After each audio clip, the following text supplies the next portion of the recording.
Добрый день. Давайте с вами узнаем, что будет на новом месте работы. Расклад для тех, кто предполагает выходить на новую работу, на новую должность. Может быть, даже внутри вашей организации, но может быть у вас повышение ранга, переход в другой отдел. Ну, то есть такие значительные изменения, новая должность, да, на нынешнем месте или вообще в новой организации. Может быть, кто-то вообще в новой сфере себя пробует, может быть,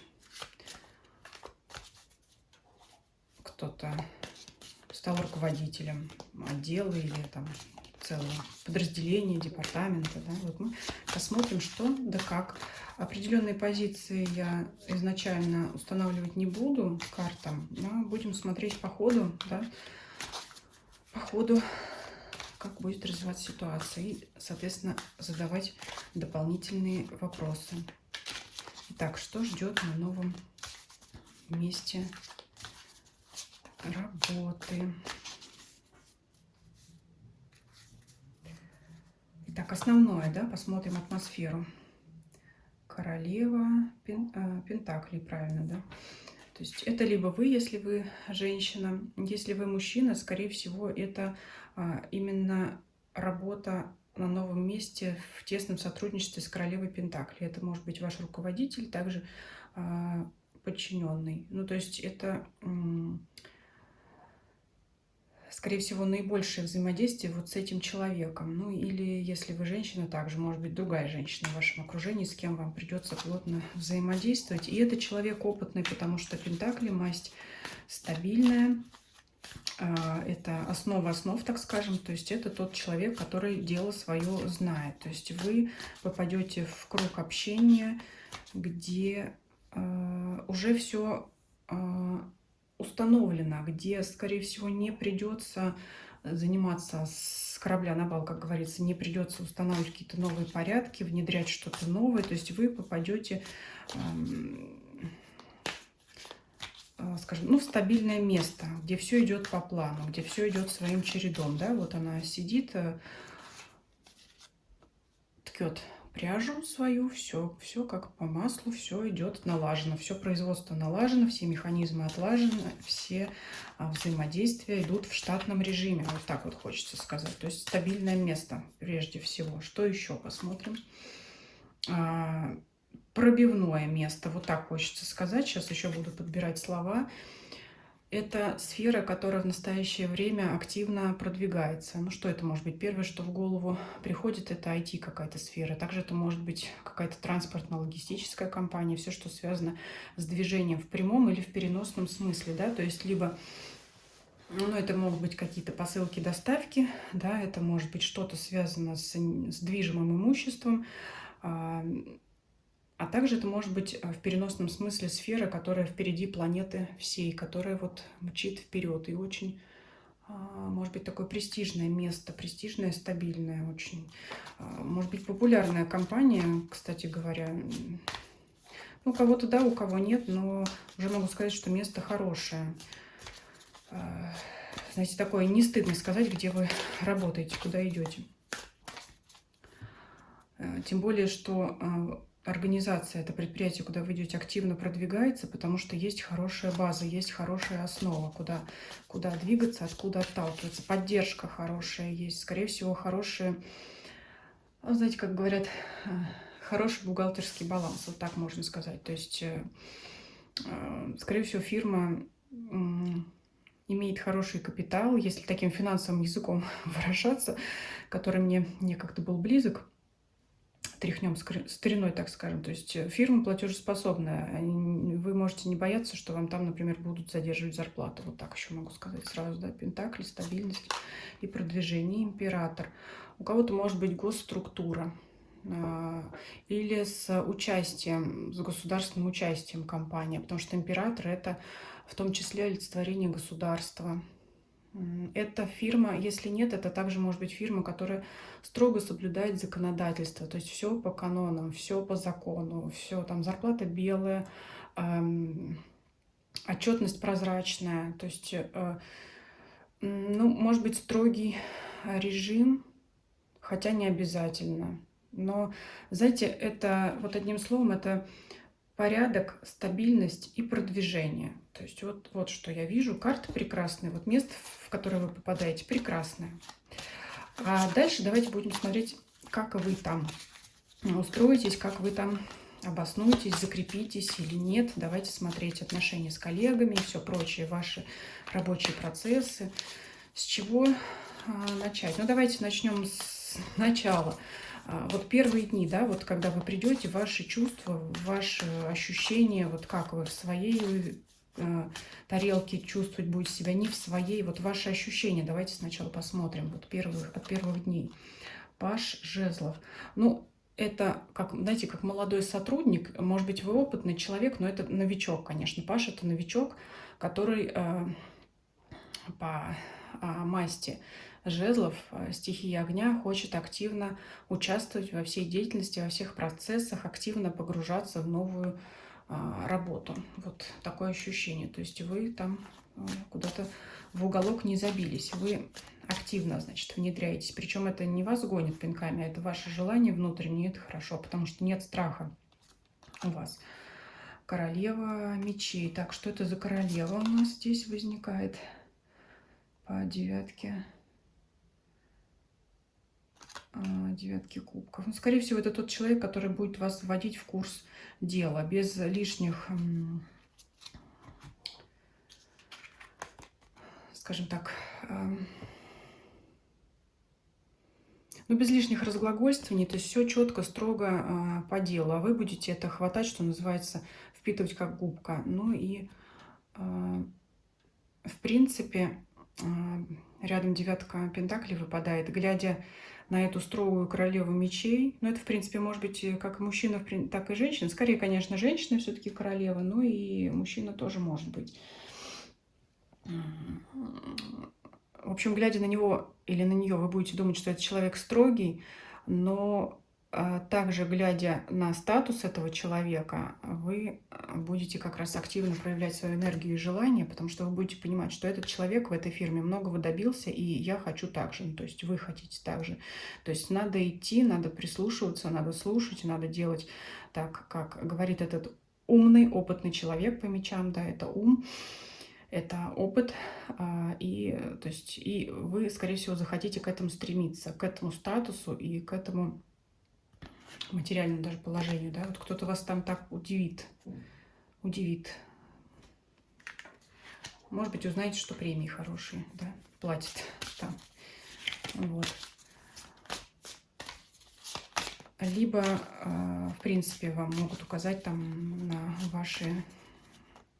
на возможность реализации ваших амбиций, да, то есть если вы там будете так-то, так-то, то-то, то-то делать, вы сможете добиться большего, то есть и продвинуться, и получать большую зарплату, скажем так, мы на вас посмотрим, ну, испытательный срок, вот, а потом, может быть, условия вашего труда улучшатся. Но девятка пентаклей, я извиняюсь за мой французский, это не хухры-мухры, а это цветущий сад, это когда в дом полная чаша и достаток, и прекрасно.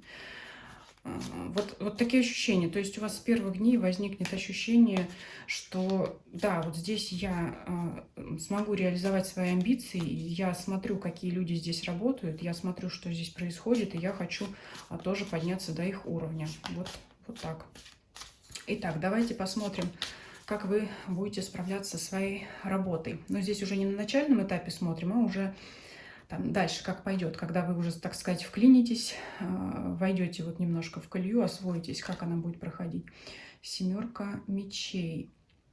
А здесь вы будете смотреть, подсматривать, подглядывать, как работали здесь до вас другие работники, как оформляли какой-то другой документ.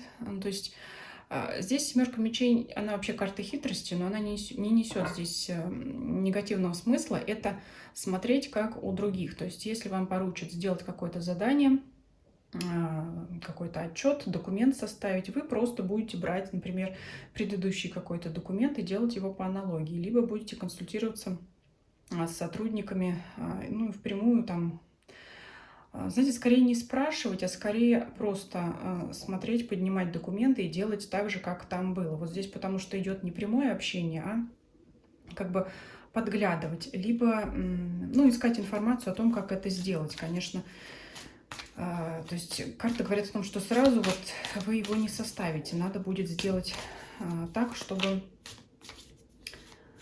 соответствовал требованиям компании, в которой, скорее всего, будут свои условия, требования вот, выполнения работы. И здесь вот именно от вас подсматривать вот как-то, вот как оно было, да, будете смотреть, как сделать, где-то подсматривать будете. Что еще? Иногда будет чувство, что вы один. Может быть такое чувство, что вам никто не помогает. Давайте посмотрим, действительно ли так. Оттого вот я и вижу, что выполнение работы не посредством общения и спросить у кого-то, как оно сделать, а подсматривать, да, то есть вот как бы он один, спросить не у кого, он подсматривает. И давайте посмотрим, действительно ли это так. Король мечей. Ну вот есть у вас помощник, но у него, скорее всего, очень высокий статус.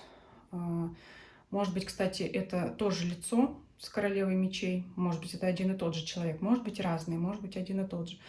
У которого в силу своего статуса вы просто будете бояться к нему слишком часто обращаться. Поэтому будете действовать самостоятельно. Давайте посмотрим, правильный ли это подход вообще, или следует к нему все-таки обратиться. Давайте посмотрим, просто как совет. Правильную ли вы возьмете, значит, тактику или стратегию? Не знаю, все время путаю, как правильно. Подскажите, тактику или стратегию? Тактику, наверное. Не знаю. Правильно ли вы делаете, что вы делаете это один?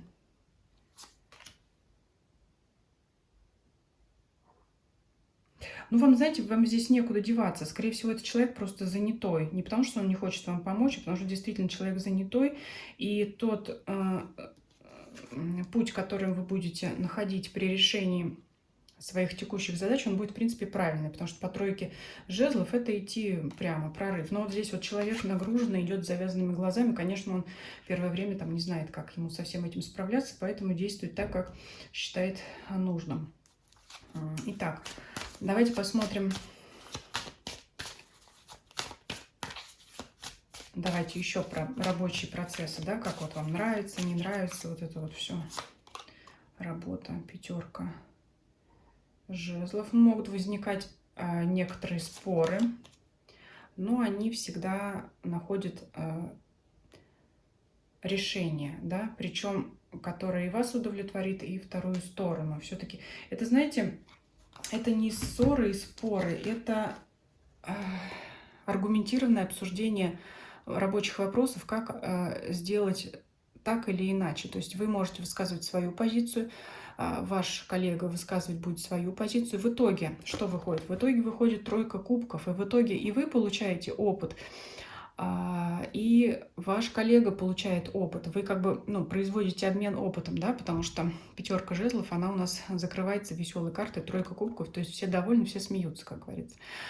То есть и вы получили опыт от того, как решить задачу, и ваш коллега тоже что-то новое для себя узнал. Поэтому в итоге никто не подерется, а в итоге вы просто будете наслаждаться, значит, продуктивным сотрудничеством. Вот так вот я могу сказать. То есть и вы в итоге будете в плюсе, и ваш коллега будет в плюсе. Мало того, еще это создаст и вам, и ему или им хорошее настроение. То есть вы будете понимать, что вы в гармонии, в дружелюбном таком взаимодействии, насколько это возможно, на службе, да. Поэтому вот в споре рождается истина. Вот так вот, да, хочется сказать по сочетанию этих двух карт. То есть в итоге вы будете думать, как так или так, а мы вот так тут всегда делали, а мы вот так делаем. Ну, может быть, что-то найти, какую-то золотую середину и взять лучшее из первого и второго варианта, и тогда будет еще третий вариант, третий, кстати говоря, да, по троечке, который будет еще лучше первых двух предыдущих. Поэтому смотрите, как от синей такой гаммы, да, все-таки, конечно, в первое время барахтаться-то непросто будет. Вы приходите вот к такой ярко-красочной желтой. То есть это, знаете, как притереться, конечно, найти подход друг к другу, поймать настроение друг друга, понять стиль общения, стиль, может быть, руководства, стиль вообще работы. И это у вас, конечно, получится. Давайте как раз посмотрим далее взаимоотношения с коллегами. В целом, да, не будем там у кого-то, может быть, один непосредственный начальник, и вы только один подчиненный, у кого-то может быть очень большой отдел. Давайте посмотрим в целом, в среднем, да, отношения. Вот какая атмосфера будет складываться в коллективе вашем. Так, пятерка пентаклей, шестерка пентаклей и карта мир. Я могу здесь сказать так. В коллективе всегда найдется человек, который вам поможет.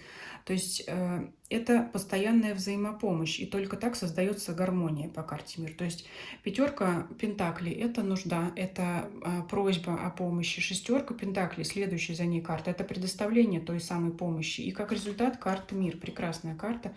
То есть здесь в коллективе полная гармония. Но имейте в виду, что помощь будет требоваться как и вам, и вы ее будете получать, и помощь будет требоваться и ваша, и вы тоже должны ее давать. Ну, я думаю, что здесь все элементарно, но тем не менее не всегда оно бывает так, как вот как я сказала, наверное, как положено, как хотелось бы, а здесь вот все будет происходить именно так, все завершается картой мир. То есть могу даже сказать, вот в целом отдел функционирует, если со стороны на него посмотреть, да, на ваш отдел, вот на вашу, так сказать, рабочую семью, если можно так выразиться, на ваш коллектив, то человек со стороны, может быть, из другого отдела, из другой организации вообще не поймет, что у вас там какие-то есть проблемы, вопросы, сложности. Будет со стороны казаться, что у вас все идет, летит как по маслу. А все потому, что вы внутри сумеете решать все свои внутренние рабочие вопросы, не внося их, там, не жалуясь, да, ни в коем случае не когда кто-то пишет какие-то доносы, чтобы решить свою проблему или свалить свою проблему на кого-то другого, на другого сотрудника, коллегу, на другой отдел, потому что там почему не доставили груз, потому что нам не дали машину, почему не дали машину, потому что не было цистерны, или как там в этом фильме. В общем, такого не будет. Да? У вас возник вопрос, вам помогли его решить. У другого человека из вашего отдела возник вопрос, вы помогли ему решить. Все мирно, четко, без скандалов. И вот оно образуется такое, знаете, когда все хорошо со стороны, иногда в любых взаимоотношениях, в любом взаимодействии, когда все хорошо, со стороны не видно, что внутри есть какие-то сложности, как вот в семье, например, да, когда не выносят ссор из избы, вот здесь такое подходит. То есть, как бы, знаете, такой идеальный отдел, что ли, получается. Вот так вот. Что еще можно здесь спросить? Ну, давайте посмотрим, да? Мы в начале расклада там посмотрели, что как-то у вас амбиции взыграют. Вот давайте посмотрим, возможно ли их развитие. Ну, срок загадывать не будем. Давайте вообще, в принципе, посмотрим перспективу еще карьерного роста на данном месте, да? Что здесь будет дальше? Рыцарь Пентаклей, да, безусловно. Там вы выходили как паж Пентаклей, по-моему. Паж Жезлов был. А выходит рыцарь Пентаклей. Вот я могу сказать так, это, конечно, еще не король и не королева, но все-таки от пажа до короля и королевы через одну-две головы перепрыгнуть сразу тяжеловато.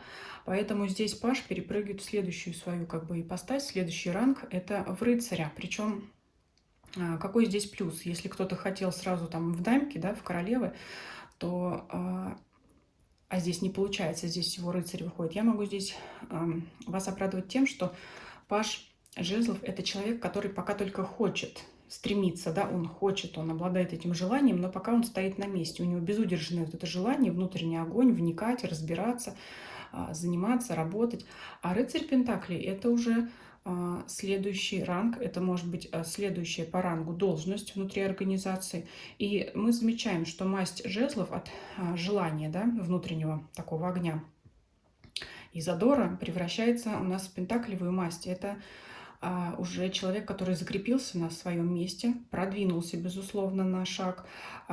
Если вдруг не будет повышения должности, это, безусловно, повышение оплаты труда, повышение финансового состояния, да, то есть в любом случае, если по амбициям даже вдруг вы не продвинетесь, вы продвинетесь, безусловно, по зарплате. То есть вот тут я могу так сказать, что повышение дохода, безусловно, будет. Но хотя все-таки с пажа на рыцаря вы перепрыгиваете. Для большей части, я думаю, проиграется именно и повышение в должности. Ну, я уже сказала, в какой период я здесь загадывать не буду, просто смотрю шансы. Что можно спросить еще?